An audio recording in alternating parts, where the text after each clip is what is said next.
धैर्यशीलता और साहस का पाठ किसने पढ़ाया? माता जिजाबाई ने। भीष्म पितामह को अखंड वैराग्य और ओजस्विता का पाठ किसने पढ़ाया? माता गंगा ने। तो हमें विचार करना चाहिए कि इन नारियों के अंदर अद्भुत शक्ति है। वो अपने संस्कार से, अपने सही समझ से वो क्या नहीं कर सकती। क्योंकि इनके संस्कार से बच्चा जो है संस्कार पाकर के बाहर अनेक दिशाओं में आगे बढ़ रहे हैं। राजनीति के क्षेत्र में, विज्ञान के क्षेत्र में और अध्यात्म के क्षेत्र में। सद्गुरु कबीर साहब जी, महात्मा बुद्ध, महावीर,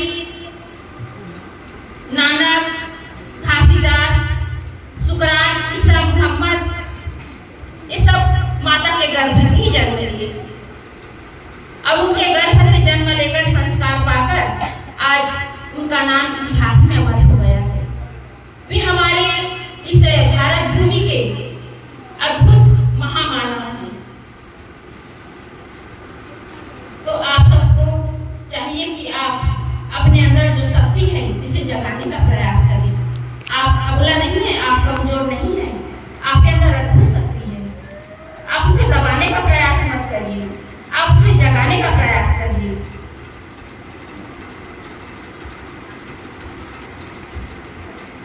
आप लोग ज्योतिबाई फुले के बारे में जानते ही हैं।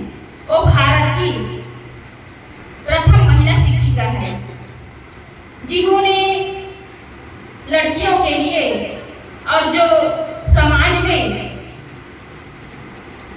जिन्हें असभ्य समझकर, शुद्ध समझकर, नीच समझकर, जिन्हें लोग जो है तिरस्कार कर रहे थे, जिसका तिरस्कृत भाव से उनकी उपेक्षा कर रहे थे, उनको ऊपर उठाने के लिए उन्होंने स्कूल खोला और स्वयं अनेक कठिनाइयों को सहते हुए ज्योतिबाई फुले ने स्कूल बनवाए और लोगों को, लड़कियों को ऊपर उठाने के लिए उनके लिए शिक्षा की व्यवस्था की। और आज उन्हीं के माध्यम से आज लड़कियां जो है शिक्षित होकर आगे बढ़ रही हैं। तो हमारे समाज को शिक्षा के साथ साथ संस्कार की भी आवश्यकता है। शिक्षा तो हर कोई पा लेता है, लेकिन संस्कार के अभाव में परिवार, समाज, देश और राष्ट्र जो है सही मार्गदर्शन उसे नहीं मिल पाता। परिवार में आपस में लड़ाई क्यों हो रही है? आपस में एक दूसरे के प्रति प्रेम व्यवहार क्यों नहीं है? संस्कार न मिलने के कारण। आज संस्कार की महती आवश्यकता है।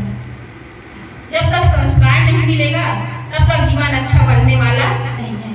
आप मकान बना लें और मोटर गाड़ी भी खरीद लें, बढ़िया फैसिलिटी से अपना जीवन भी जिए, लेकिन संस्कार नहीं तो ये बाहरी उपलब्धि किसी काम के नहीं है। न मकान सुख देगा, न सोना चांदी सुख देगा, न जमीन जायदाद सुख देगा। सुख देने वाला है हमारा शुभ संस्कार। और ये शुभ संस्कार खुद अपने अंदर पैदा करना होगा। खुद अपने अंदर विवेक और विचार अपने अंदर पैदा करना होगा।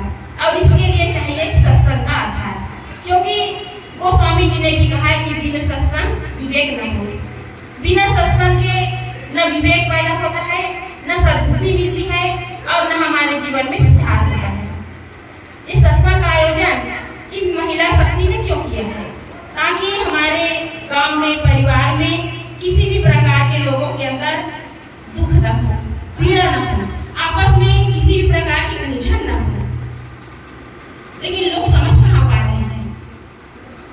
झूठे स्वार्थ और अहंकार में अपने जीवन को